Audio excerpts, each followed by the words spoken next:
The Silver Bullet Podcast with your host, CUPW shop steward and letter carrier, Pirate Jim. My daddy was a miner and I'm a miner's son, and I'll stick with the Union till every battle's won.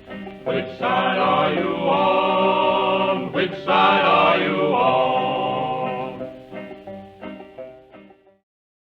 With gratitude, mutual respect, and reciprocity, we acknowledge the ancestral home, culture, and oral teachings of the Treaty 7 signatories, which includes the Siksika Nation, Piikani Nation, Kaana Nation, the Ayithka Stony Nakota Nation, consisting of the Chiniki, Bearspaw, and Good Stony bands, and the people of the Tsuut'ina Nation. We also recognize the Métis people of Alberta Region 3, who call Treaty 7 their home. We respect all people who share, celebrate, and care for the Treaty 7 territory of Southern Alberta, and we honor the original caretakers of the land. Longer. One day stronger. One day longer. One day stronger. One day longer. Wagon Blues.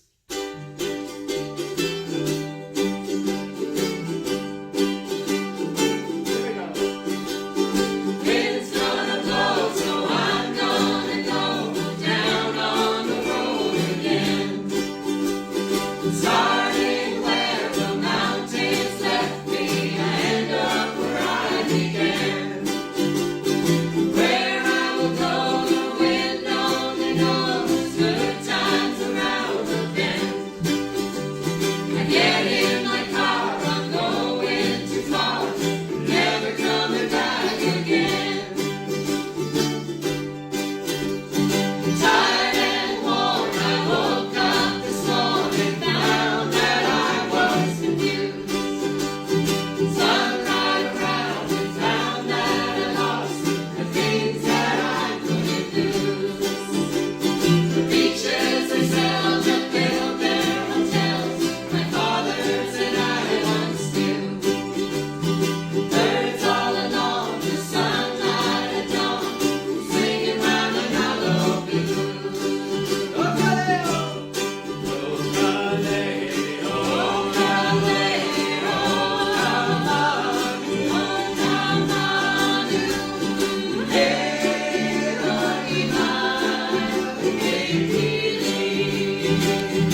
Well, everybody, welcome to the podcast.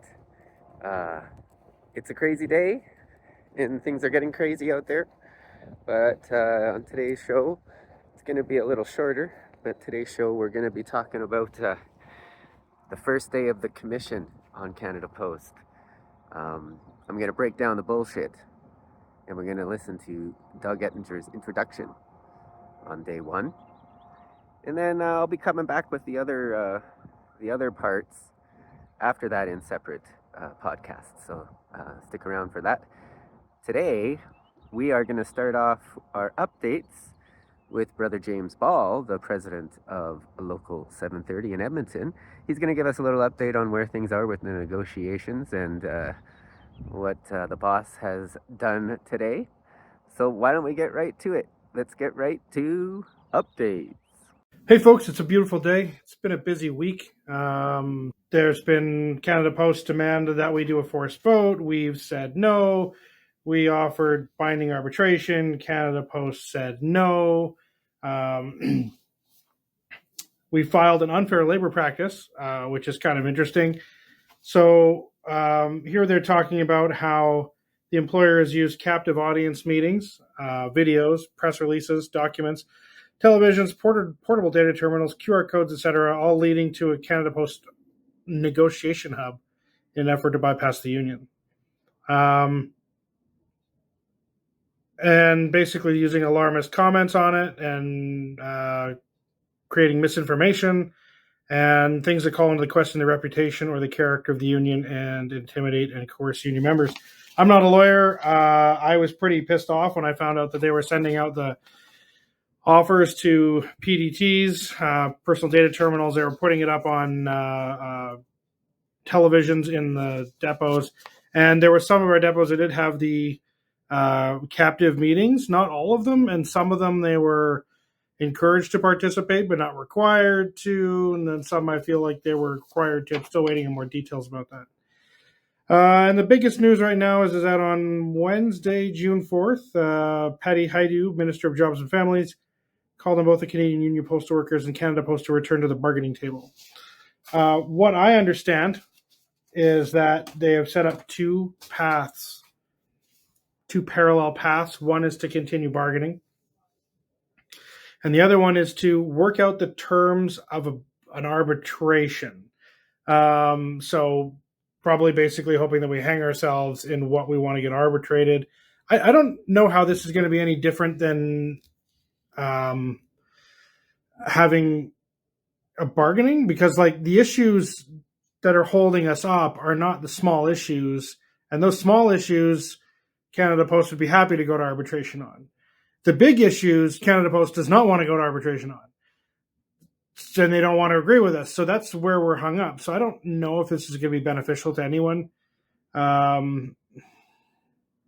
It's going to be weird. And I don't really know what the outcome is. So keep your head up. There is movement. That's always important. There's movement. Things are happening. Heather McPherson, the MP for Strathcona, put forward a question in the House of Parliament. Patty Haidu just softballed the answer, of course, about how she believes that a negotiated contract is the best way to do it. In the meantime, she's apparently pushing for binding arbitration. It's a lot, and there's been a lot of stuff, and I hope you guys keep it together, all right? Have a good weekend. And joining us now is Jim Gallant, the negotiator with the Canadian Union of Postal Workers. Jim, thanks for joining us. Thanks, Roger. Let's talk a little bit about the rallies you're planning for today. What can people expect? Well, there's rallies. I think it's in 11 cities across the country. We're trying to get people out to show support for a public post office, and that we're trying to rally up around our bargaining. Now, will they be out front? Will they be like a picket line delaying transit back and forth through postal stations, or is it just a rally? No, they're going to be in the community places that people gather on the weekend, hang out with their families and try and have a family gathering. And there's some barbecues planned, and it's not a picket or a protest or anything else. It's a rally. So hopefully people can get out to those. And let's talk about the negotiations. Where do they stand right now from the union perspective? Well, you can probably stop using the word negotiations. Canada Post. We met with the minister yesterday, like her statement said. We met about 1:30 yesterday afternoon in Ottawa, and as we were leaving, Canada Post was going in. And by the time we were back to the office in Ottawa, not long after, somebody from CTV actually reached out and said that they heard that Canada Post had asked for a vote. We heard about that later. Again, we're learning about things through the media and not from Canada Post. They sent these things to our members prior to us having them. But negotiations, it looks like it's been shot at this point. Canada Post doesn't want a negotiated deal. They've used every trick in the book to make it so they're in this situation, and now they're going to ask for a vote. That vote does not mean that this labor dispute is over. If the members were to vote down these collective agreements, we end up however long that takes, we end up sitting in the exact same spot we are today, just longer held out, and it'll just mean more pain for Canadians, and we're trying to avoid that with the way we're handling it. We feel we're the adult in the room at this point. Okay. We've made an overtime ban instead of a strike, and we've called for a truce until we can work this out. We had told the minister that we would have a reply to Canada Post's offer in short order, and instead of an offer going back, this is what happens. Okay, Jim, thank you very much for joining us today. Thank you. Jim Gallant is a negotiator with the Canadian Union of Postal Workers. All right.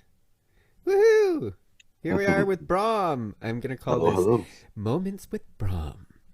And, wait, no. Conversation with Brom and Pirate Jim. Perfect. That's the name of the show. Yeah, exactly. Well, I think I want to start with the whole hands off our postal service. How is it going? Because you're one of the big dudes. Well, first of all, thanks for doing this, Jim. I always appreciate these conversations. It's really good to have them, and really glad we're using the media that we have to be able to get the stuff out there. So appreciate the opportunity. And hands off my post office has been, I would say, and my perspective is here from the Prairie region. We've got coordinators across, the 8 regions, and for the Prairie region, I can speak to say that, and in general, the Hands Off My Post Office campaign is really taking off. It's been an extreme success, and I was just taking stock of it the other day as, we sort of built this campaign from the ground up, and, each of the different markers that we had along the way, we started with, wanting to make sure that we connected with the locals, connected with the membership, and there's CPW's had some struggles over the years making sure to organizing your membership to that deep level. It takes years, stuff that we're going to need to take some time. So the 2-month runway that we had on this campaign was short, of course, at the time. I mean, and it'll continue, but in terms of the first phase of it, was not enough necessarily to organize all of our members, but at the same time, we got an extreme amount of buy-in from our locals. We got a lot of buy-in. Of course, our members are a little worried about the strike and the negotiations, so I can understand a little bit of, counteracting interests, going on all at the same time, and people's minds are a little, sort of stuck on the situation. But I would say that most of them, or many of them, are buying on, and we've received some serious support from our locals in the way of advertising, in the way of getting our message out there throughout the communities. Some flyers had gone out. So I would say it was a resounding success with our locals and our membership, given the runway that we had.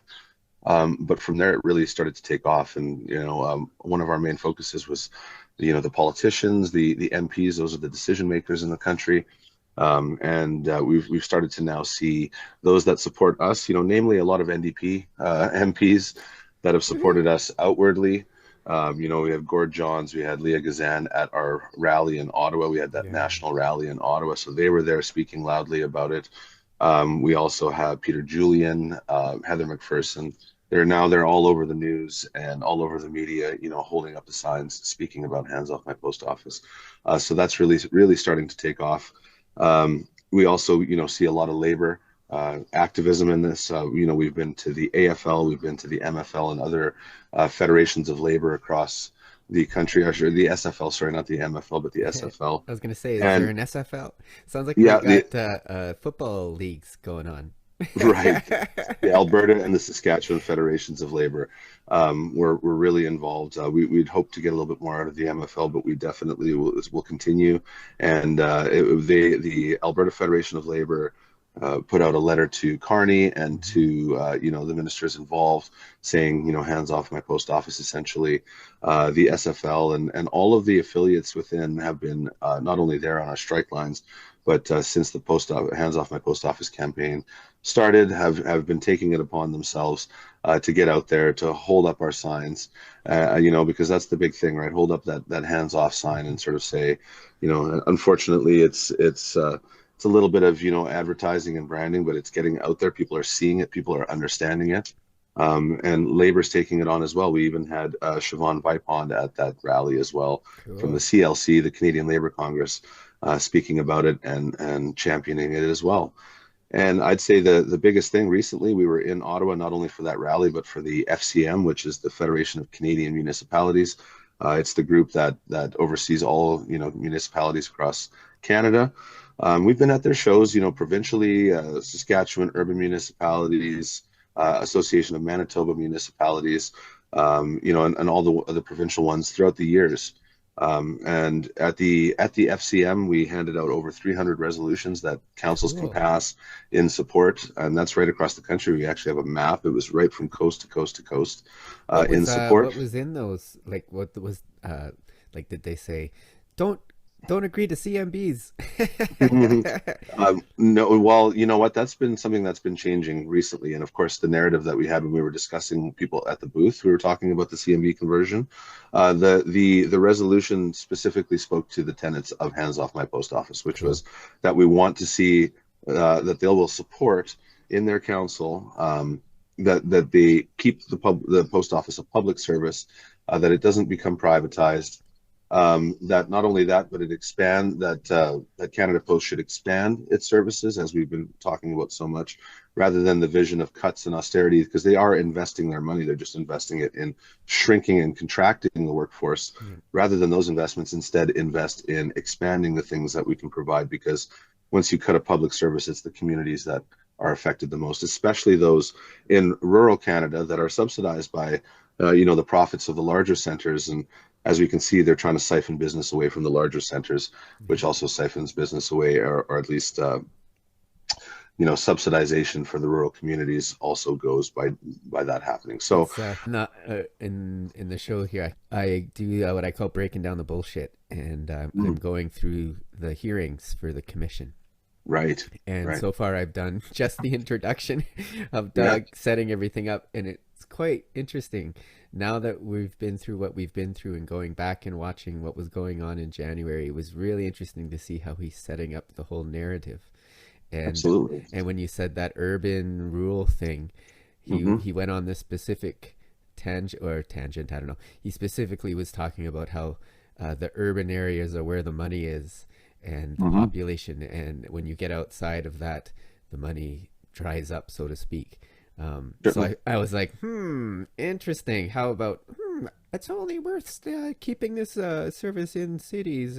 Let's get rid of that, right? Well, whether he knows it or not, and I suspect he does know it, and I suspect it's a narrative, that's, that is the worry, is that because it is a public service, that's what public services do. They allow for services to be held in every single community, often subsidizing some with the others, so that we can have that service in every part of the country. So it really, to me, that shows that they're gearing towards privatization. Nobody's ever mentioned privatization. As a matter of fact, if you say that to, people like that, they'll say, no, we're wanting to keep it a public service. But you can see all the motions, everything, including the recommendations from the Inquiry Commission, were to get rid of more rural post offices, right? So they took it from that, and so that's the idea. And the Federation of Canadian Municipalities Conference is full of councillors, reeves, mayors, etc., from smaller communities, from rural communities. Actually, they make up a large part of it. And so it was an important message to send, and to all Canadians, is that we're on the verge of this happening. The old boiled frog approach. The water's now boiling, and they've called for the removal. So when we brought those resolutions forward, 300, it wasn't necessarily 300 communities, but 300 councillors or council members or mayors took them. But something really interesting happened is that there was it's a convention, so they also passed their own resolutions amongst each other in their convention. And from SUMA, which is the Saskatchewan Urban Municipalities Association, a resolution went out to all of them to have Canada Post expand the post office, and a couple of other things like make sure that communities are involved in any mandate reviews. And that passed across the municipalities at 78%. Oh, wow. So the tenets of our campaign are now supported by the FCM and the Canadian municipalities within. That's awesome. So I guess what I'm getting at is for all of the different areas, the politicians, the municipalities, labor, social groups, our membership, all of the boxes have been checked. And that doesn't mean it's over by any means. That means there's more to this. There's more that has to be done. But it's been an amazing success so far. And it capped it off with that rally in Ottawa, and right across the country there were rallies on the same day. So that part's been a humongous success, Jim, and it's been super inspiring to see people take this on, run with it, hold up our signs, and say hands off my post office. So it's been so far incredible. Yeah, it's been a ride for me, that's for sure. During my election run, and being able to meet all these politicians and guys like Charlie Angus, and they all want to hear. And the magic sauce for the politicians is the community hubs, because community is what we're all about when it comes to the NDP and Labor, and these two things work together. And when I first started talking about this like months ago to Heather McPherson, I was door knocking with her, and I said, I got her, because what I want to do is start an investigation after all this is over. And I want to know how an average person can create it's not a bill, but I don't know, some sort of amendment or whatever, bringing it to the House to, I don't know, whatever. This is what I got to figure out. But how we can investigate them, not only Doug and all that, but why the management let this business slip. I mean, it's pretty obvious when we have letters going out to customers. And when I opened up my app a couple of weeks ago, my banking app, there was a little black thing in the bottom saying, there was going to be postal disruption on the 23rd. Yeah. And they kept hitting this in the media. We're hitting this 23rd date. It's even to the point of saying we're running out of money on May 23rd. And it's just, and every hour there was something. Anyhow, so when I was door knocking with Heather McPherson, I said, so do you know if there's any type of, citizen thing, action they can create to investigate Crown corporations? And then the conversation went from there, and she put me on to Matthew, which of course we're already kind of working on Matthew there. But then I said, well, here's what's going on. And I just went down the list of what they were doing at the time. And this was January. And when I got to the community hub, she's like, wait, tell me more about that. And I go, well, there's a video on Canada Post's website of how fantastic it is.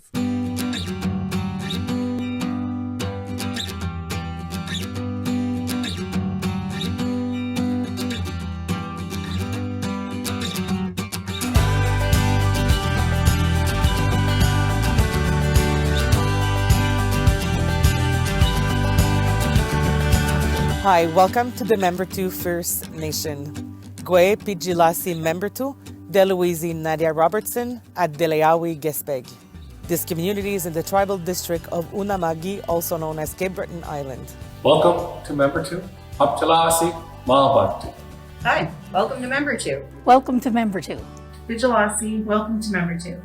I'm proud to show you Canada Post's Community Hub. It's a new type of post office we're piloting.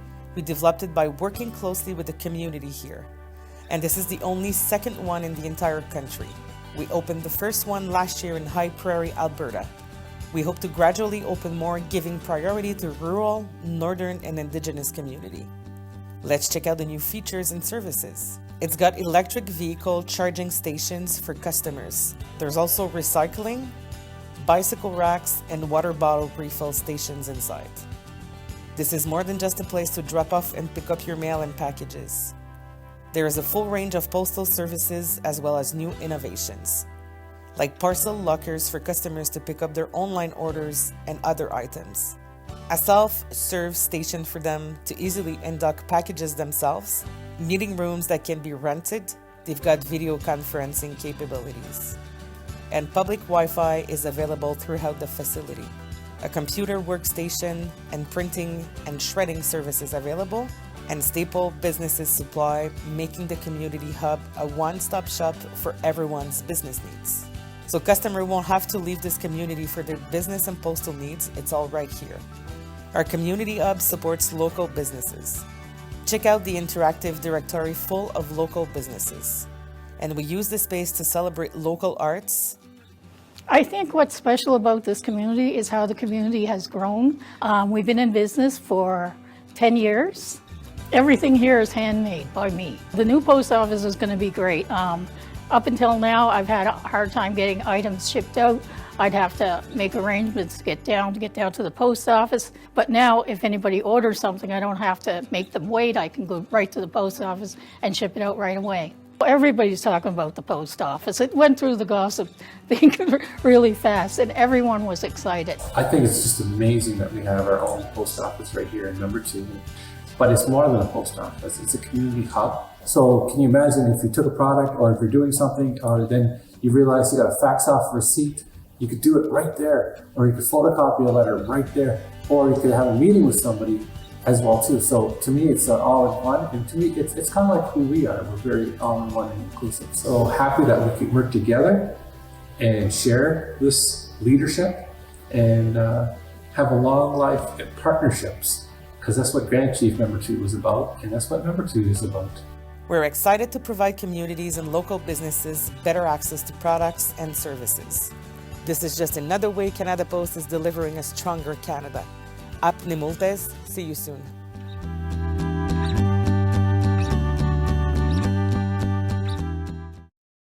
And then as time went by, the other people I spoke with, the community hubs are what was really turning them on. So I've been focusing when I'm at the door talking to people about this. The two things I say is, well, they want to get rid of me. They don't want me to see you every day. And they want to cut all the post offices. The politicians are really into this. Oh, wait. I also made an appointment with the gentleman who beat me in the election, with Pat Kelly, the incumbent. And I think what actually got me in the door was when I said, let's expose this liberal corruption together. I think that got the meeting in there. But anyway, I went down and told him about all the things. And with him, I focused, because his background is small business. So I focused on this food delivery that we could be making money on, the community hubs and what you could do to those community hubs. And then I throw in, you could even have like a little grocery store that has low-cost groceries, because we got it there. As simple as could be. Absolutely. You know, like, it would be there. He really got into all that. I said, we also have is it a 4-year business plan Canada Post has, or 5? Where they invested $4 billion? Yeah. Yeah, that was in 2021. That was a 5-year plan, $4 billion, $800 million a year on average. So we're at year 4.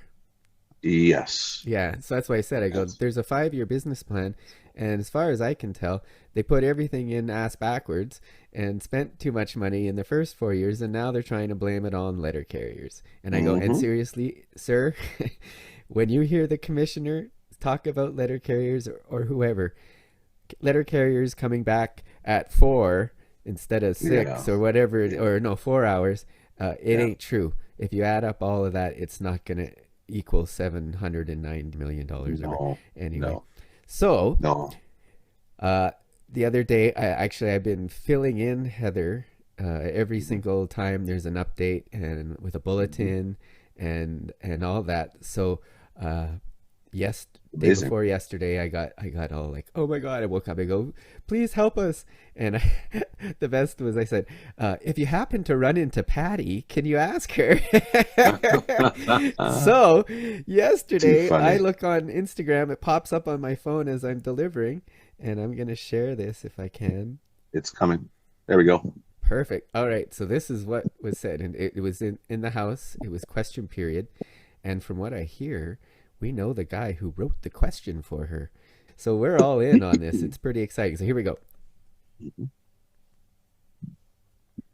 Edmonton, Strathcona. Mr. Speaker, postal workers across the country continue to serve Canadians in every corner of our nation through snowstorms, through uncertainty, and even through a global pandemic. And yet, Canada Post continues to undermine this essential service, pushing Canadians to privatize services, refusing to address working conditions, and stripping postal workers of their right to free and collective bargaining. Mr. Speaker, why is the government allowing management to tear apart our postal system and delay negotiations with CUP W members who are simply asking for a fair deal? The Honourable Minister of Jobs for Jobs and Families. First of all, we do thank the postal workers who every single day service our communities.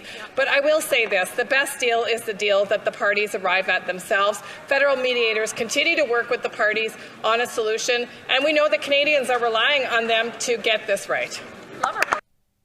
So there we go. It's very, very telling to see Patty's response to it, you know, to give the stock answer.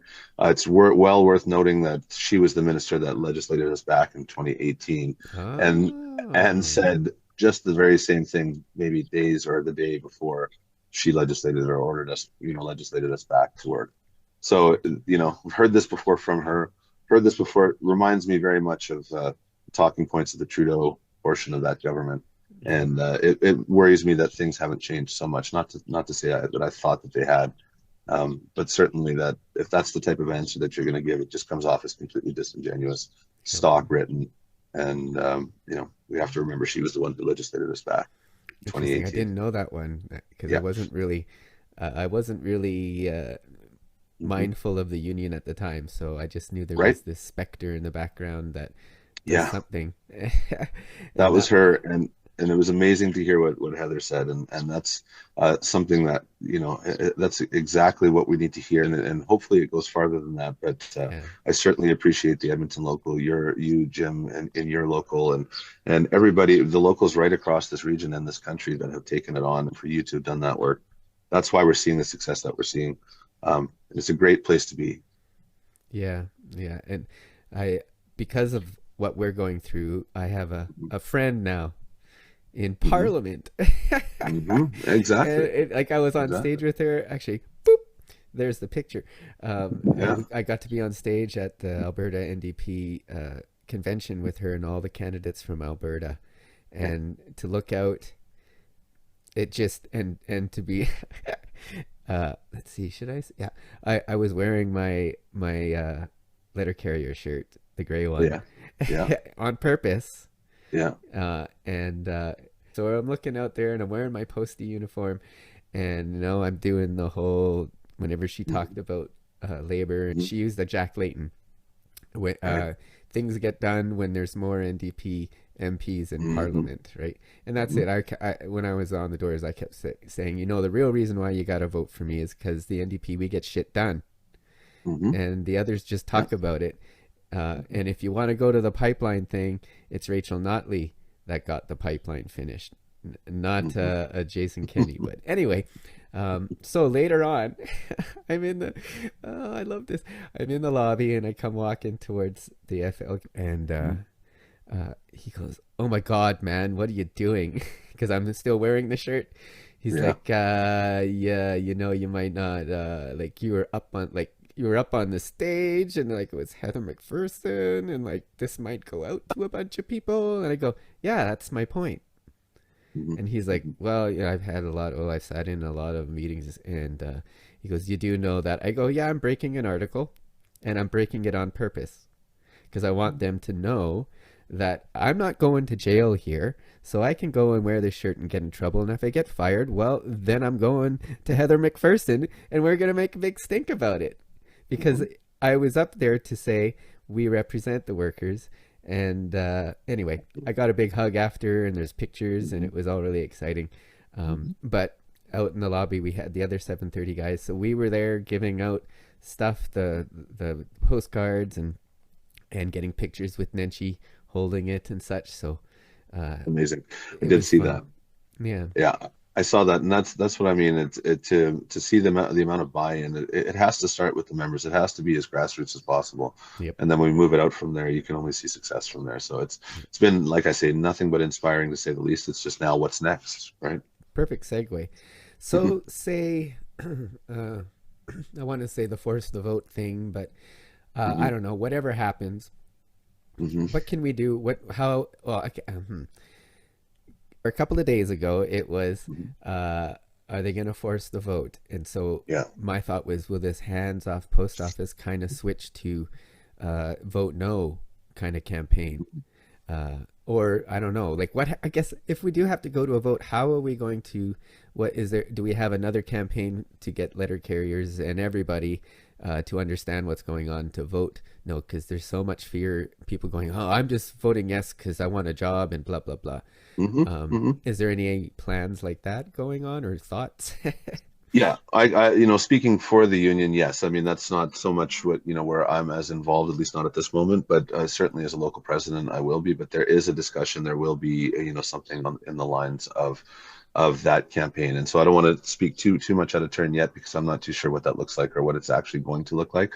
But obviously a vote no campaign to me is extremely important, because all of this has been predicated by bad faith bargaining and government interference. And the whole reason that we're here even talking about a vote is government interference and bad faith bargaining from the corporation.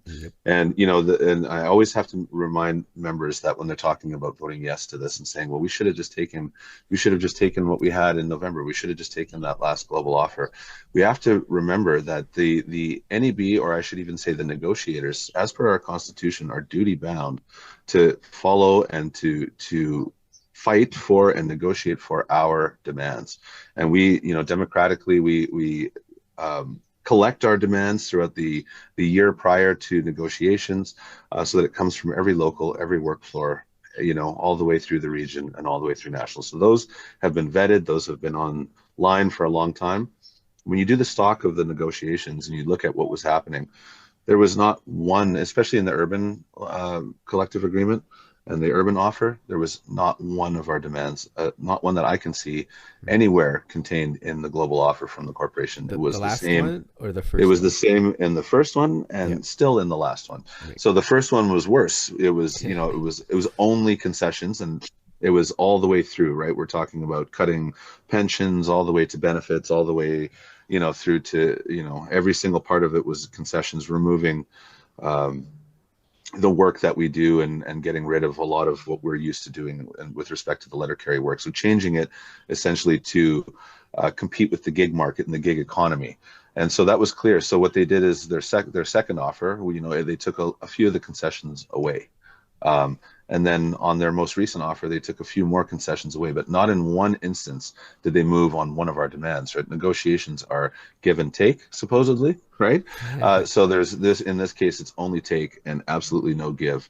And even on the instances like dynamic routing, flex work, weekend work, the union met them to say, okay, well, this is a concession, but let's talk about how we can protect our jobs in doing so. And they just walked away from the table. So they continue to just stomp their feet and say, no, we're only going to get what we want, and we're absolutely not giving into a single thing that you're asking for. So first of all, that's bad faith bargaining. There's absolutely no bargaining happening with that whatsoever, and that should be illegal in my mind. There are labor code articles that speak to fair and good faith bargaining, but they, it's not the same as an enforceable law. But that being said, they were allowed to do that, and we were, of course, putting up a fight, and that's why we went on strike. But then government came in, and the Liberal government, the Trudeau government, came in and extended our contract, sent us back to work, all the way into May, where we knew that, essentially what they were doing is they were taking us and our leverage and moving us into a time where we were going to have no more leverage. They knew that the members would be upset. They knew how this was going to turn out.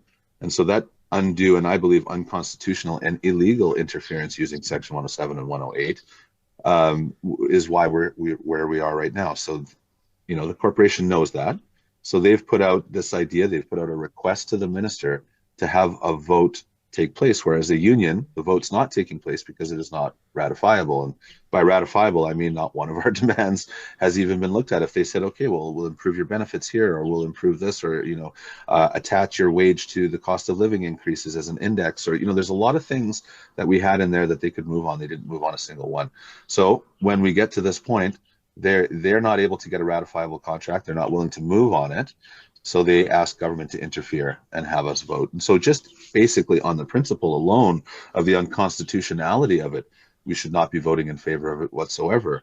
But secondly, how can we accept a contract that doesn't have one of our demands looked at? Not even one.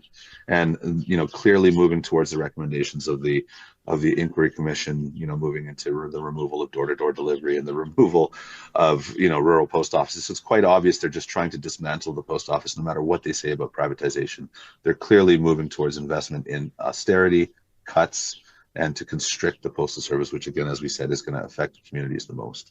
So yeah, we're going to see something in that line. We'll wait for the union to put that out there. But there's by no means any way that, in my mind, that we should be entertaining a yes vote when it's been done in bad faith, when it's been done through government interference, and when our demands are not even looked at for 1 second, not even for 1 minute. I know a lot of people don't know what the ratification process is. So Sure. Can you explain that? Sure. Yeah. Of the votes, of the vote or of the demands? The vote, because like a lot of people are going, I want to vote on this, and I Absolutely. like, you do get to vote on something. Yeah. So under Article 6 of the Constitution, it lays a few things out. It lays the fact that the negotiators are to negotiate with the corporation, as has always been, and then they make their recommendations to the NEB. And it's based on whether or not the negotiations have turned into something that is ratifiable, something that we can bring back to the members and say this might be something because they've moved. And from what I've gained from all of this is that the degree to which it's ratifiable is the degree to which that they've, accepted some of our demands and offered some of our demands and actually met halfway or in any capacity at all. So in that recommendation, they let the NEB know whether or not there's been any movement. And so the NEB then either recommends or does not recommend putting a vote to the floor. And that process, I know we've heard members say, well, it's not democratic if we don't get to vote. Well, can you imagine if every single offer that came out, if everybody voted, that would be a month-long vote every single time.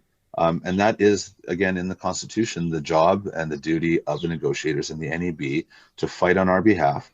To me, the democratic process comes from the gathering of the demands on all of the work floors and having them go through all sorts of votes, through all sorts of conferences to get to the point where those demands represent the wishes of the entire membership, or at least to the best of our ability. So we then pass those on to the negotiators, and again, they negotiate, they recommend to the NEB, or they let the NEB know, they report to the NEB what's happening, and the NEB makes a recommendation. So until, which is the union's right, which is part of our right to collectively bargain, gets to make, as per the Constitution, a recommendation.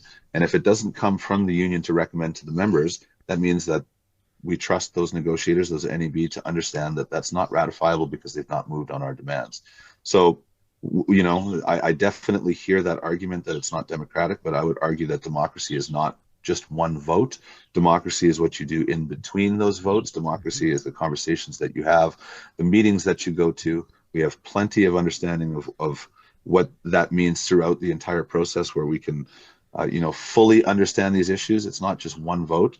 And for the corporation to not move at all and to force a government to step in and to put it to a vote is the opposite of democratic. As a matter of fact, it's unconstitutional and in my mind, illegal. Yep, totally. I think the biggest thing, and I'll just speak to the Hands Off My Post Office campaign now, right? When talking to members are legitimately worried about what's going to happen with the vote, and you know, they're keenly watching. They you know, even some of those members that were saying we've got to vote on this are also watching the corporation turn down the union's offer to arbitrate. And now, don't get me wrong, the union has never been involved in arbitration, and it's not been a thing that that I've agreed with ever in the past. But I will say that when we're in such a place where the corporation has stomped its feet and the government has interfered, we've been put in a really negative spot. That I think that, and I can't speak for the union on this, but when they put that out there, they were listening to the members and understanding that we want to get a solution now. And if the corporation was serious about getting a solution now, they would go down that road, because in doing so, binding arbitration is, you know, it is important that both sides, and it is part of binding arbitration that both sides get both sides' demands get heard and included in the arbitration. So at this point, because of the bad faith bargaining, because of the government interference, it's one of the only options where we can start to actually have our demands heard in there. Not that I agree with arbitration, not that I you know, I've always been on record as opposing arbitration. But again, you know, not speaking for the union, but to say that you know, it really made members open their eyes to see, okay, well, they're not even interested in settling this. They just want to stomp their feet. And so as I'm speaking to members and knowing that, you know, that they are where they are, we've been discussing the Hands Off My Post Office campaign is something that's happening on the side of this. You know, something that, you know, when we get to the point where we're saying, here's where the corporation is with us as members, here's what they're doing to us, and then they say, well, what are we going to do if they're moving towards privatization? That's the reason for the Hands Off My Post Office campaign. What are we going to do if they want to cut our jobs? What are we going to do? Well, that's the idea of getting this out into the public, of getting this out, because it is the public that has a say in what happens, right? The public essentially own the post office. And so now that we've gained such success and such momentum, which I'm happy to explain to members all the success that I did speak about earlier in the show, we're seeing that now we have to really move that ball into the hands of those organizations, into those communities, and say, okay, well, we've extracted a lot of support from our membership, and we've always got to, it is grassroots, we've got to be on board by, you know, always informing our members, getting our members involved. But that's going to be ongoing, that's continual. At this point, I believe the most important thing we can do is go back to our politicians, go back to the FCM, go back to the CLC, the AFL, the SFL, and the labor organizations right across the country, climate justice, all of these groups that have been there for us, that have been there with us, the affiliate unions, and say, okay, we need to pass the ball to you, and we need to run and send this into the public as much as possible. And so that's where we're at right now, Jim. We're going to see what's going to happen with the campaign going forward. We're in a bit of a flux position of what it is we're going to do. But that, in my mind, is where we're going to go with this. And we're going to take the connections that we've started, take the media that we've already got, and we're going to move with it. And I don't think it stops here. I think when we have our MPs speaking against it, and we have our communities rallying against the idea of cutting and privatizing our post office, we're in a wonderful position. And I look forward to seeing what we can do next year. Awesome. Awesome. I just thought of the messaging here. I think if we get forced to vote, I think the next thing to be heard in the House is how this is unconstitutional, and really hammer that away about Absolutely. How you can't force us. Well, so we're on the edge of the cliff right now, seeing what those guys down in the river. What kind of boat is that? Right. So yeah, we'll see. I appreciate that sentiment, and also for labor, right? If they can do this to us, they can just order us back to work, extend our contract, put a vote to the members. What rights do we have left? Exactly. And this will affect all unions, and even the people that don't support the union. It's not about the little boys club and the mafia and all that to get the people running the union to make more money and all that stuff like that. That has no. If you see what's going on, and if you like, I was people on my board for my riding for Alberta NDP.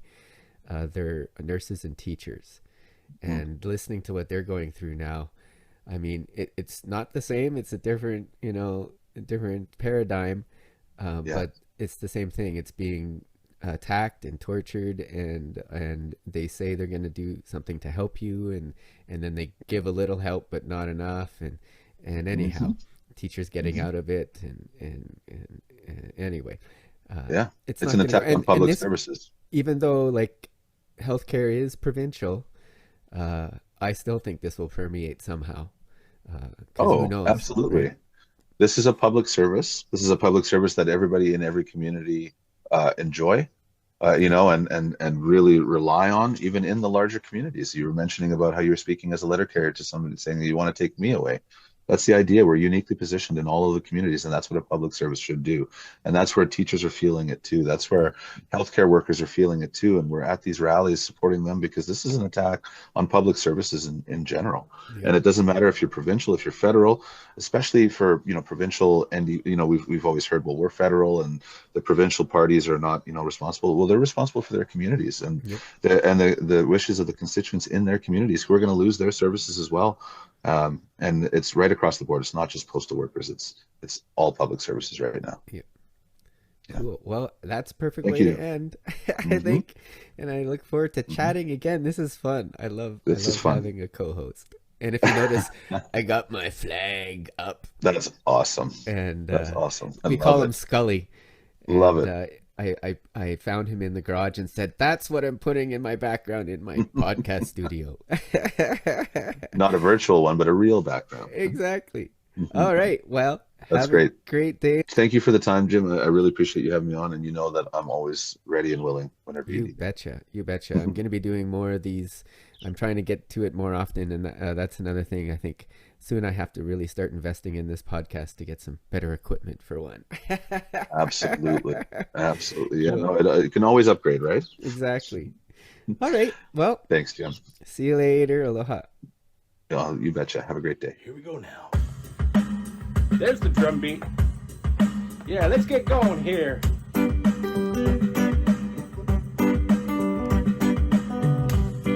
Let's add some bass now.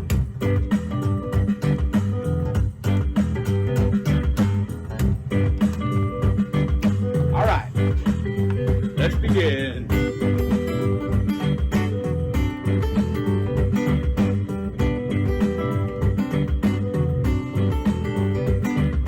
What am I gonna do now that you're gone?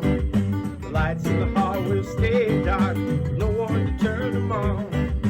What am I gonna do with all of your old clothes? Fold them up and give them away to charity, I suppose. What remains is love. What remains is love.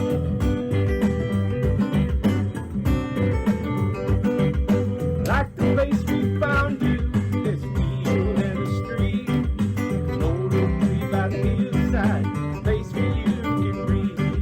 Because it came from Santa Fe, there were flowers in the hall. The friends and neighbors said goodbye, we laid you in the ground. What remains? What remains is love. We put you in the ground. Those treasures and possessions will soon be spread around. The world will go together, just someone else's stuff. What remains is love that you share with us. Ah, that you shared with us.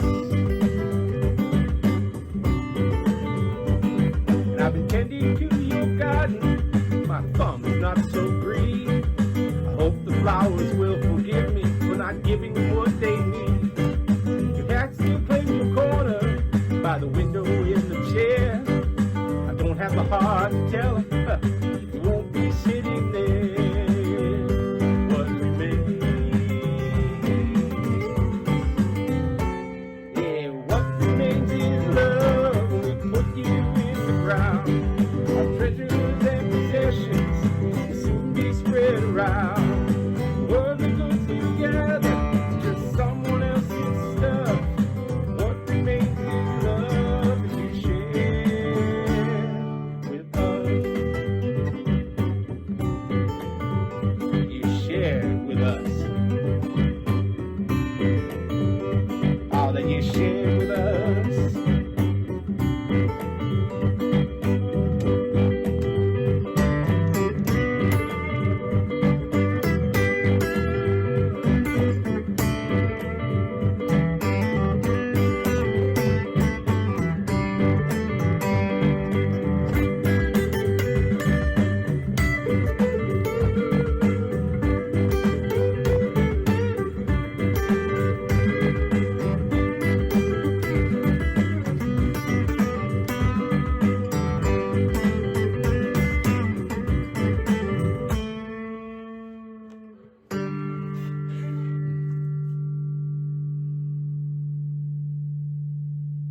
Hey guys, Hal here. I just wanted to come on after that song and let you know that my CDs, Nice Day for Fishing, have in fact arrived. Yes, here they are, physical CDs.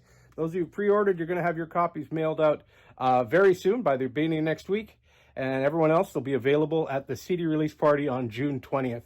They'll be going up on my website in the next couple weeks, and they're on Bandcamp right now. All right. Well, that was updates. It's time for extras. And the extras today is breaking down the bullshit. So let's break down the bullshit, folks. Let's go. Extra, extra, read all about it. Extra, extra, read all about it. Extra, extra, read all about it. All right. By the name of Smith's Cove in southwest Nova Scotia, population maybe 300 on a good day. But I recall some of my best memories are I recall walking to the local post office when I was 3 or 4 years old to pick up some books that I had ordered, my mother had ordered from Dr. Seuss. And I remember how exciting that was, and that little post office is still there to this day. Since then, I've worked all across Canada, including I've lived in other small towns and large cities, working for family businesses, working for cooperatives, primarily in the food industry. And as a result, I've had, I think, 8 postal codes over the years. And I think... I guess I should stop. And this gentleman here, I think hopefully you can see my pointer. He is our lawyer, constitutional lawyer. The lady up here, I think she's just running the Zoom meeting. And of course up here is the boardroom, and these people here are the Canada Post executives. And we got Doug's right there, and then we have the people that are speaking coming up all along here. This side is CUPW, and we've got Kaplan in the middle.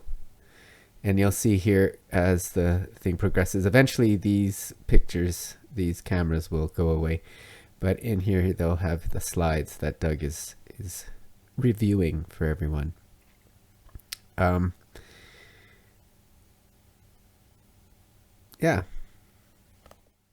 I understand and greatly respect the important role of Canada Post in the lives of all Canadians. I've seen it on the ground. And through my 40-year career, I've seen companies that wouldn't or didn't have the financial capability to adapt to the changing needs of their customers.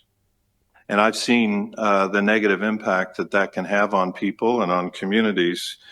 And we absolutely unequivocally don't want to see that happen at Canada Post. We want it to remain relevant, very relevant as we go forward. All right.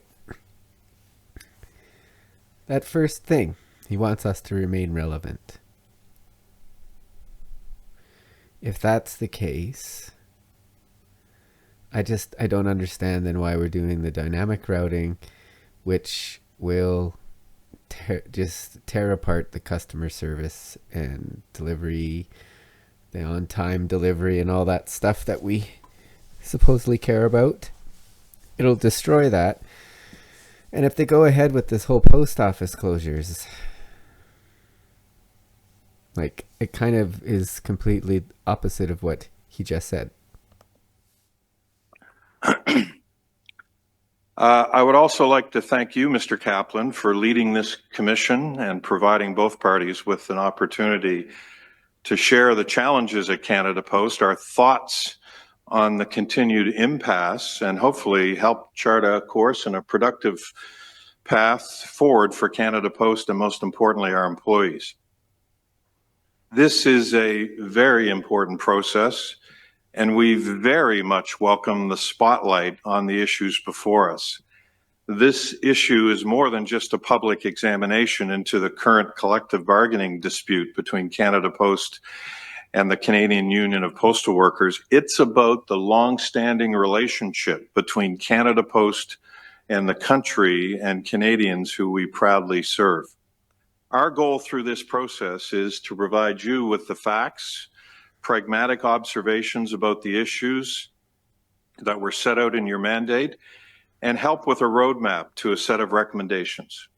It is our hope that these recommendations will guide the work of both parties and our shareholder for the short and long-term benefit of this great organization. As you are aware from reports in the media as recent as last Friday, we are at a crucial point in our organization's history. In fact, our very future is at stake. I want you to know that the entire management team at Canada Post is seized with a sense of urgency about our... They're seized with a sense of urgency. Shoot. This is going to set up a lot of this. We got to do something right now. And all the things that can make money are not going to happen in time to save the company because we're running out of money last Thursday. And so, yeah, this is, just think this is perfect. It is an introduction. It's like the beginning of a movie, and it's the backstory of where we are, the secret, the secret backstory, and it's all subliminal, or all subtext, right? What they're saying, it's all getting ready to put into place the things they want, but they have to set the scene and the setting, and this is actually, he's doing pretty good with doing that. Sustainability. This has been the case for quite some time and is especially true as we commence this process with you today. We hope you and we believe you are equally seized with this sense of urgency. Lastly, it is our sincere hope that our bargaining agent finds a path to a shared understanding of the urgency of the issues before us. We believe that this process should better enable us to restart our negotiations with a shared understanding of what is facing us. So he wanted to restart things, which they did, and then they walk away, and then they start again and walk away, and then we had a week here, and then they anyway, it's completely the opposite of what he's saying is what's happening. Our valued employees and the customers we serve from coast to coast to coast deserve a shared commitment to ensuring our organization is not only solvent, but set up for long-term success in the future. We understand the important role we continue to play in the lives of Canadians. We serve all corners of the country, the urban centers, the rural towns, remote communities, and the far north. There are 17.4 million addresses and growing throughout Canada. And we're the only... Right. He just said we're growing. So that means there should be more business. And we are still growing. In fact, I know right around my neighborhood and the area that my depot covers, we got new buildings. They're rental buildings because of the housing incentives to now create rental apartments. Well, that's happening.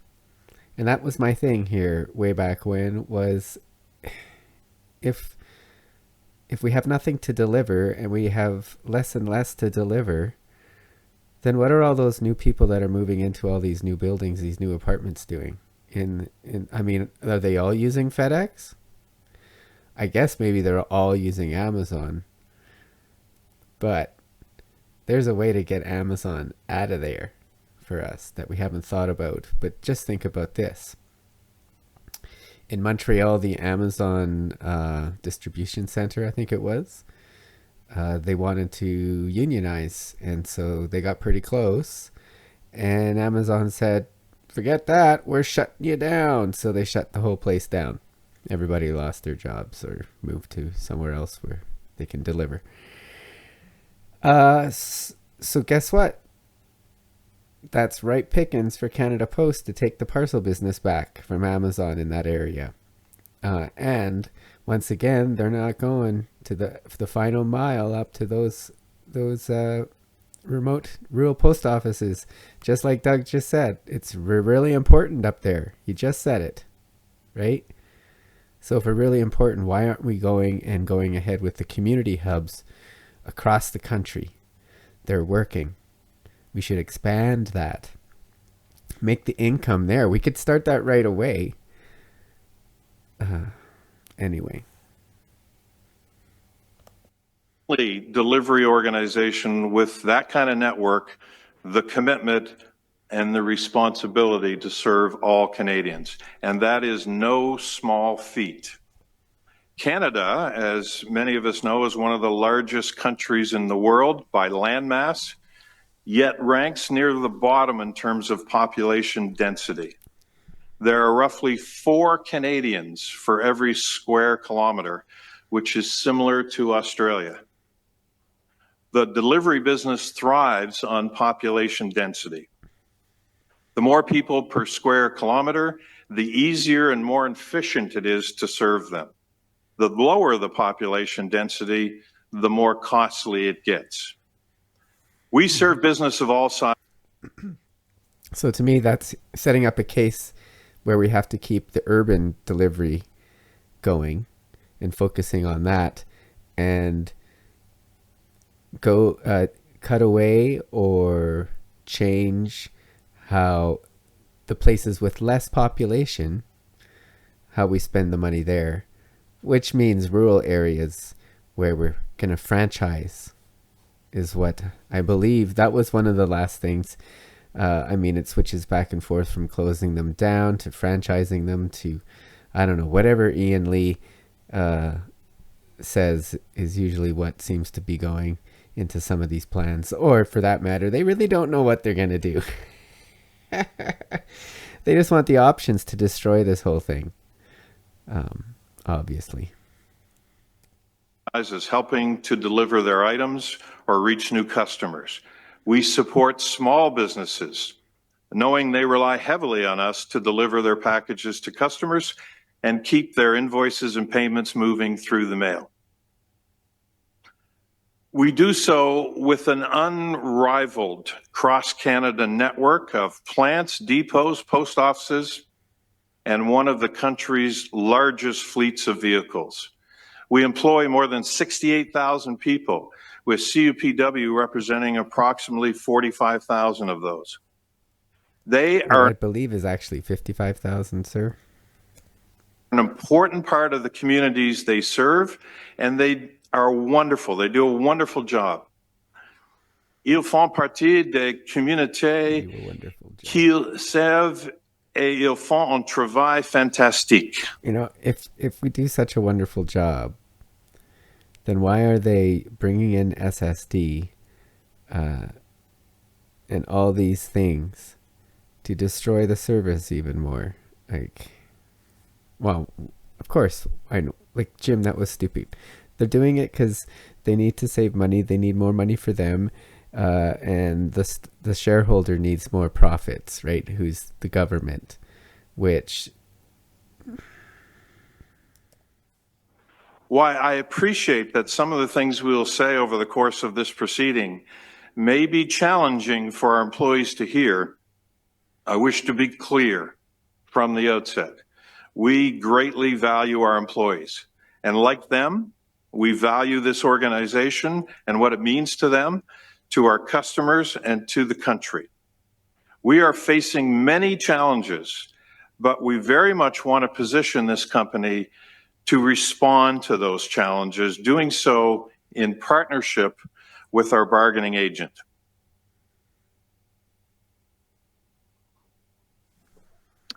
Our goal through our most recent negotiations was to reach negotiated settlements that would provide our employees and customers with certainty, while setting in motion a more positive and sustainable path for the Postal Service, one which recognizes that the world around us has changed a lot, that our business has changed a lot, and that we too must change to remain viable in the marketplace. So they need to make changes We need to make changes, they say a lot. But they don't really mention any, well, so far, I'm trying to remember now, if they actually talk about marketing plans and things they've tried.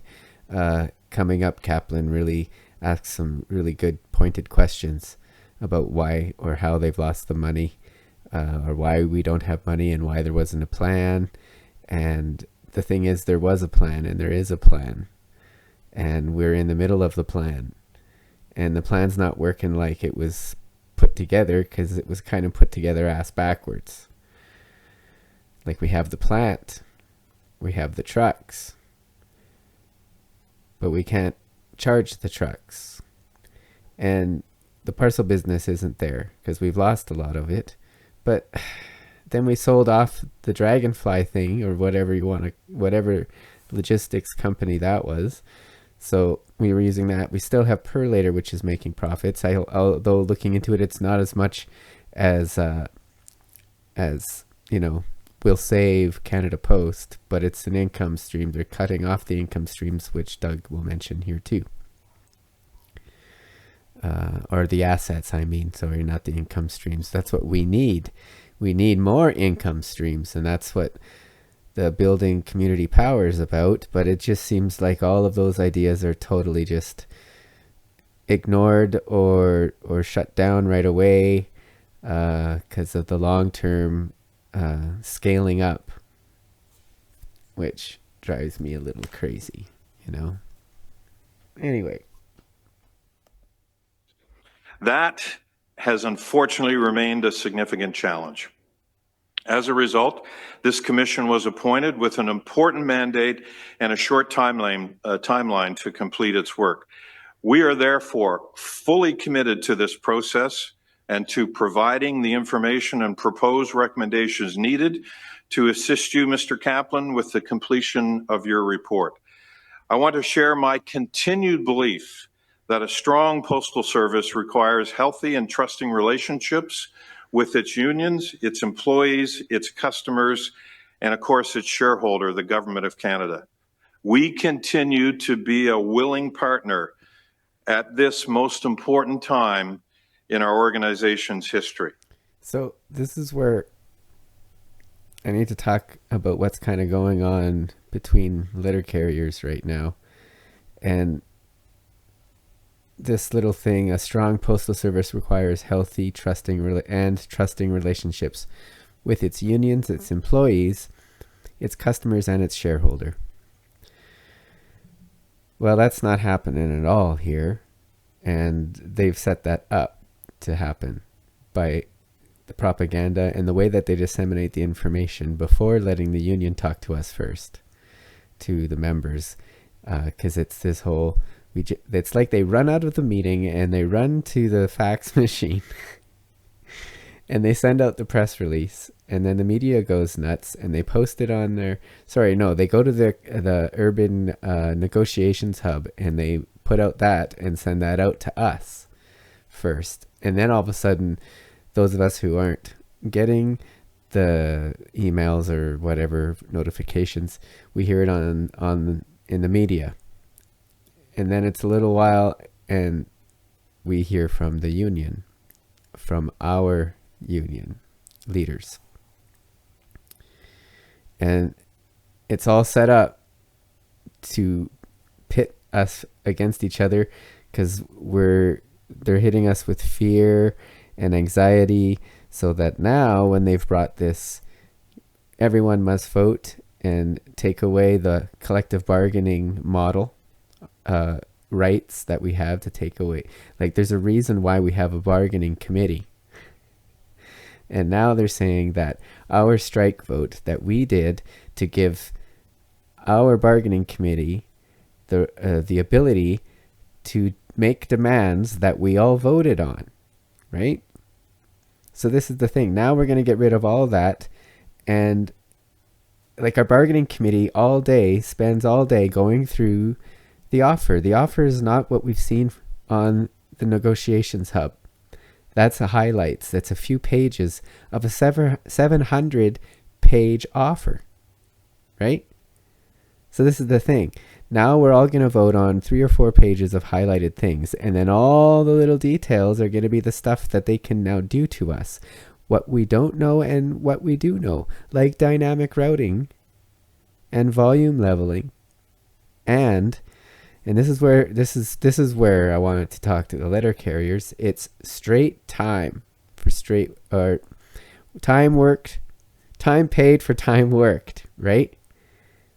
So if you figured a way to start at 10 and be done by 3, well, you're only going to get paid from 10 to 3 now based on your PDT when you log out. That's how they know. Right? See what I'm saying? But we can stop that. But that's not that part about getting paid. They're using volume. What they're making it, they're dressing it up to make it look like, oh, well, if you come back early, we'll just give you more work. But if there is no work, then they're sending you home and not paying you those extra 2 hours or 3 hours or whatever. But you don't know those details. And there could be a whole bunch of hidden stuff for Group 1, for inside workers that we don't know, but because we're not going through all the pages and combing through the details, we don't know. And then we all get upset because we don't hear all the little details from the committee. And there's another issue behind that, is that the boss doesn't want us to know these things because he makes us, the union, the bargaining committee, sign a disclosure, do not disclose, blah, blah, blah things where we can only talk about certain things because, and for me, it took me a long time to figure this one out. But the reason why that happens, they use it against us down the line, right? So if we say something in public that they can use against us, they will. So to protect ourselves, we don't break the disclosure agreements. We sign them no matter what. It seems we sign them. But to break them gives the boss some ammunition we shouldn't give him. And it's a bummer. I don't know. I mean, I guess there's a point when you have to break the rules to make change, but I don't know if that's one. Since taking this role as CEO, we have worked very hard to rebuild the fractured relationship between management and the Canadian Union of Postal Workers, which followed the rotating strikes of 2018. It hasn't been perfect, but we engaged in meetings between the senior management of both organizations, shared detailed information on our financial situation and our market share information, and worked hard to resolve issues. We haven't always agreed, but I firmly believe... That's the stuff they don't want us to know, is the little details. We are doing the work necessary to rebuild a foundation of trust, slowly, conversation by conversation, that will serve our relationship and our employees well. In addition, it will help us to have more transparent and honest discussions during negotiations, especially as we challenge ourselves and our bargaining agent to address the tough issues before us. During the pandemic, we worked closely together to keep our people safe while continuing to operate and serve Canadians. In 2023, when it was time to open the new Albert Jackson Processing Centre in Scarborough, Ontario, all our unions, including CUPW, joined us on stage in recognition of the collaborative effort that went into designing the facility for our employees. You know, I thought that'd come back to haunt us. Not sure if all of you saw those pictures, but on the opening of the Albert Jackson plant, everybody was there. All our leadership, smiling away. And I went, you know, that doesn't look good. And sure enough, good old Doug is using it against us. These were all positive and much needed steps that moved us forward. In advance of the latest round of negotiations, we hosted a detailed discussion between the CUPW leadership, senior Canada Post executives, and the board of directors. We discussed our challenges, opened the books, and detailed our very challenging financial reality. We were open with them and shared what we would be looking for at a high level in the upcoming negotiations. Simply put, we shared with our bargaining agent the need for change right now. So, setting it up that, we explained everything to you. Why can't you understand that we have to just manipulate and harass and torture the inside and outside workers of this company? And we told you. So why are you being difficult? Right? That's what they're kind of saying. I'm just realizing I'm creating shadows here. There we go. Okay. And why it is necessary for our future. Unfortunately, we have not yet been successful in persuading our bargaining agent that change is necessary in order for us to be sustainable. Yeah, but change is one thing. When you're agreeing to change, you make the changes together, not we got to force these letter carriers to stop wasting our money. So we're going to change everything to make it so that they're using every single minute of their time for us. And that's not how it works. We've got the restructure. We've got the route building LCMS. That's the gold standard, right? So during negotiations, we had to remain honest and firm about the necessity of structural change to start to realign the post office to the realities of the current marketplace. We were not able to achieve a meeting of the minds, and our bargaining agents took our employees out on strike. As a result, our employees took us out on strike. No, that we didn't. Well, we were out, but we submitted our 72-hour strike notice just like we did a few weeks ago. Are we on strike? We're not doing overtime, but we're not on the picket line. So what's the difference? The difference is they locked us out last time. Within the 72 hours, they locked us out. And now they're trying to blame us for going on strike, yet they're the ones that created the line. All saw how small businesses, charities, rural, remote, and Indigenous communities were impacted by that work stoppage.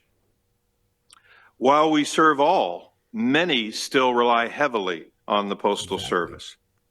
As you will sense from the tone and tenor of the leadership team's remarks today, we must come together and solve the important issues before us so that small business, charities, rural, remote, and Indigenous communities never get left behind again. Nous devons trouver une solution ensemble pour que les Canadiens ne se sentent plus jamais oubliés. As you will hear today, Canada Post is at a critical edge of the cliff juncture. We are facing mounting challenges, both financially and operationally. We're certainly built to deliver, but not in today's hyper-competitive delivery market driven by e-commerce. So if we can't compete, why is that? They seem to think it's because the letter carriers come back early. They seem to be trying to push the blame about their parcel garbage on everybody other than themselves. The business has dropped because they're not physically going out and looking for it and stealing it back from Amazon. Let's get ruthless out there instead of ruthless with the employees. These challenges were underscored by Friday's announcement from the Government of Canada that it intends to make repayable funding of up to $1.034 billion available to Canada Post through the 2025-2026 fiscal year. This short-term financing liability, which is within the regulations of the Canada Post Corporation Act, is to ensure the corporation can maintain its solvency and continue operating as it deals with the significant financial and structural challenges you'll hear more about today. So yeah, they got a loan, and it's due a long time from now. So the short-term financing is not short-term, and it was not discussed with everyone. This is incredibly important to these proceedings, and to any of our employees watching, let me put it in very straightforward terms. It is a temporary loan to ensure we have the money on hand to keep the lights on, continue operating, and pay everyone's wages. This is clearly not a long-term fix. It is a liability. So I hope you guys feel great that we're getting paid right now from a loan, and without it, we wouldn't be paid at all. Everything would be gone. Like, oh, May 23rd, a couple Thursdays ago now, almost 2 weeks. Supposedly that's when we were going to run out of money and go insolvent, is what they told the public. So how are we doing it right now? How am I getting paid Thursday? Am I getting paid Thursday? I got my pay stub 2 weeks late last time. So, let's see what happens Thursday. We are expected to pay back. It just buys us time, and in the government's own words, to, quote, work on the changes required to ensure the long-term viability of Canada's postal system, end quote.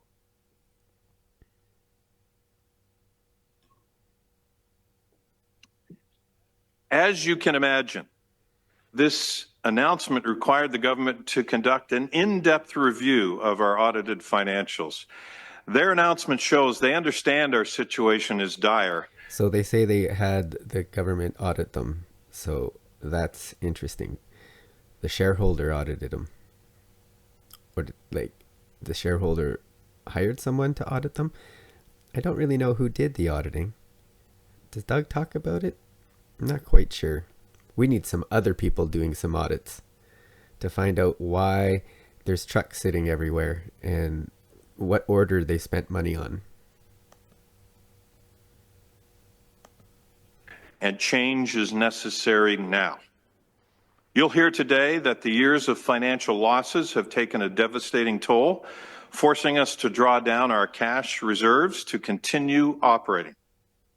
As a result, they have been depleted to the point where the corporation was going to run out of cash early this year, if not for this temporary May measure. 23rd. We cannot ignore or wish these realities away, as they inform everything that we do, including our labor relations and our collective bargaining. Nous devons tenir compte de cette réalité dans tout ce que nous faisons, y compris dans nos négociations collectives.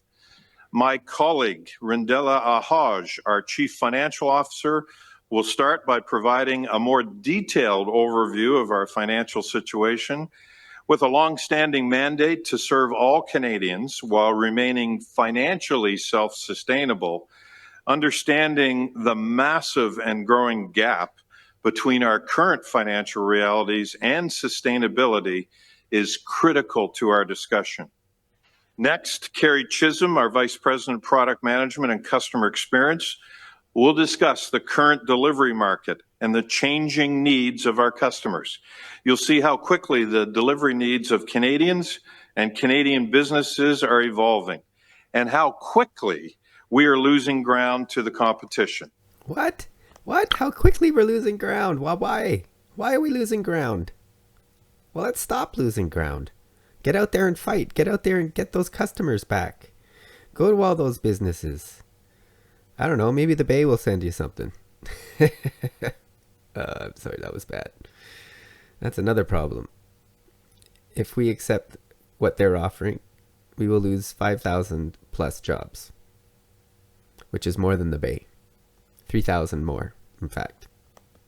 Following that, Alexandra Brisson, our Vice President of Engineering, will describe our current delivery operations, highlighting some of the challenges created by collective agreement provisions that were designed for a very different letter mail era back in the last century. These collective agreements are limiting our ability to meet the changing needs of our customers, including for weekend and next day delivery.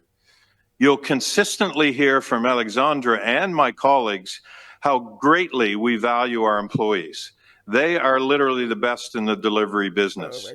Nos employés sont les meilleurs They de really value us. So to show their value, they send out auditors to stand there with a little clipboard to watch you load your truck and to make sure you did everything correctly. And then they got these little machines called telematics in your truck that track everything: speed, slowing down, acceleration too fast, seat belt, all that stuff. So if you have some habits like not wearing your seatbelt or speeding, well, they can't use the telematics to discipline you. So instead, they take the top 5 people and they send out people to follow them. And I don't know about you, but when I'm at work and I see a regular car following me every turn I make, it gets kind of like scary, and then you get nervous, and then oops, I didn't fully stop at that stop sign before I turned left. And sure enough, now come the supervisor police. They don't have lights, but they pull up right behind you and then search your vehicle to see if you've done anything, put anything anywhere that could be dangerous. Who knows what they're looking for. One particular letter carrier, they followed them on, they used the statistics of them driving fast, of speeding and not wearing their seatbelt a lot. So they followed them and then pulled them over.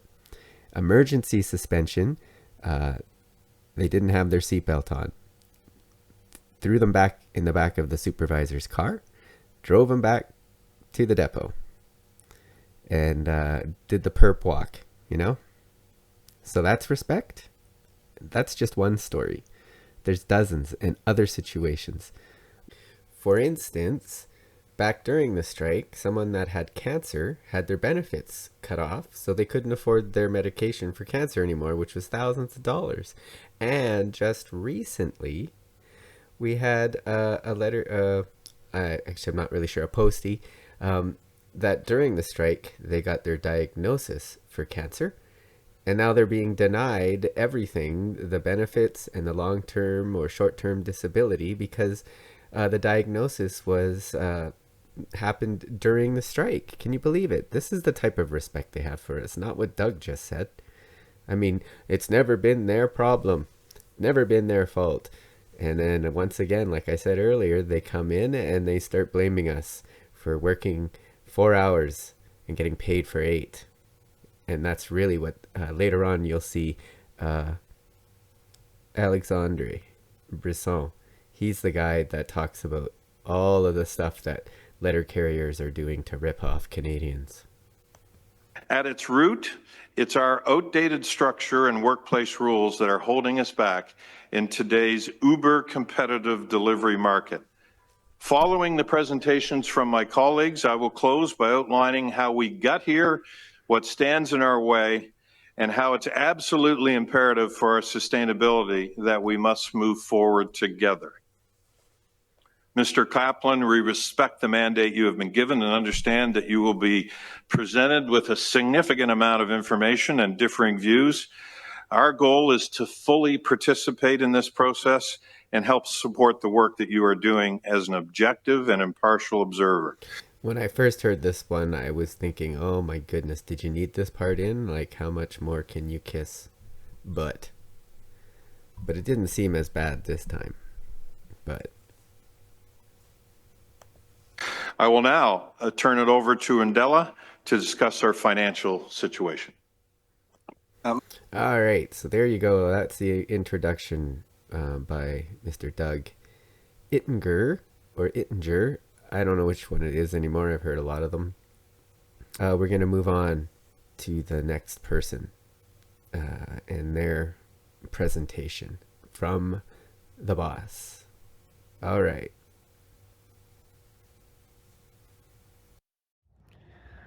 Well, that's the show for today. Solidarity, brothers and sisters and cousins. Keep the faith.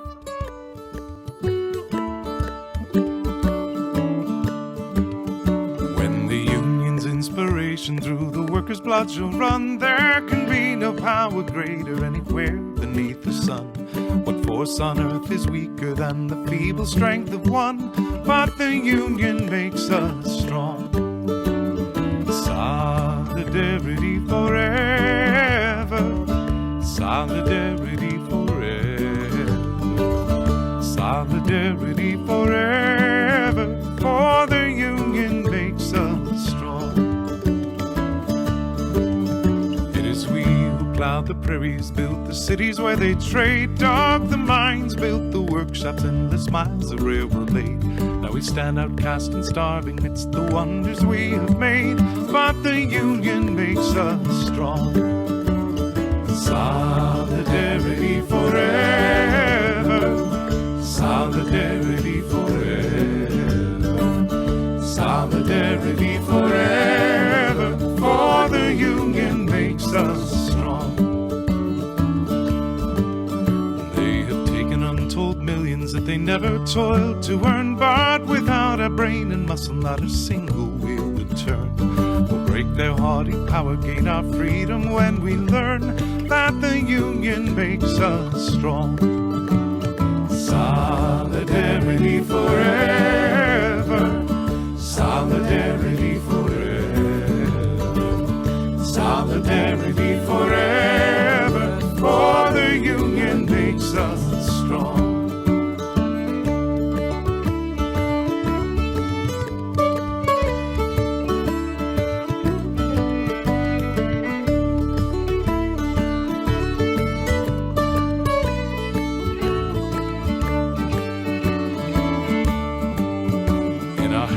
Placed a power greater than their hoarded gold, greater than the might of armies magnified 1,000-fold. We'll bring to birth a new world from the ashes of the old, when the union makes us strong. Solidarity forever.